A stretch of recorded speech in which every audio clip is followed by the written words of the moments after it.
دیکھیے میں آپ کی بات بالکل 100% ٹھیک ہے، لیکن اس کا سارا تعلق غربت کے ساتھ ہے، اس کا تعلق اوور پاپولیشن کے ساتھ نہیں ہے۔ چودھری کے گھر میں 15 بچے بھی ہونا، اب 10 بیٹیاں بھی ہونا تو وہ چلتی ہیں، وہ سروائیو کرتی ہیں، ان کی طرف آنکھ اٹھا کے کوئی نہیں دیکھتا۔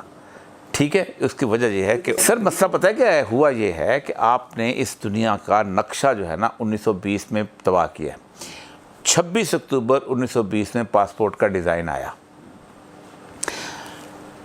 28 اور 29 اکتوبر کو ویزا ریگولیشنز آئیں، اور اس کے ساتھ ساتھ آپ نے کسٹم ڈیوٹی کی، اور آپ نے اس دنیا کو ایک چڑیا گھر بنا دیا۔ یہ پاکستانیوں کا پنجرہ ہے، یہ ایرانیوں کا پنجرہ ہے، یہ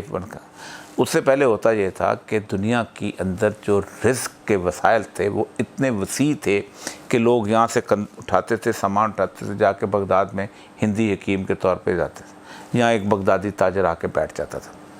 آپ مجھے یہ بتائیے کہ پاکستان کا اس وقت 2.50 کروڑ بندے جو یہاں سے باہر گئے ہیں، اسی طرح کے حالات کے اندر تھے، اسی طرح کے ان کے بچے بھی تھے، بیٹیاں بھی تھیں، وہاں جا کے اچانک اللہ پتی ارب پتی ہو گئے۔ اس کی وجہ یہ ہے کہ آپ نے دنیا کو چڑیا گھر بنایا ہوا ہے، آپ دنیا کے ریسورسز کو جو ہے انسانوں میں تقسیم نہیں کرنا چاہتے۔ انسانوں کی تقسیم بنیادی، میں چیختا اسی بات پہ ہوں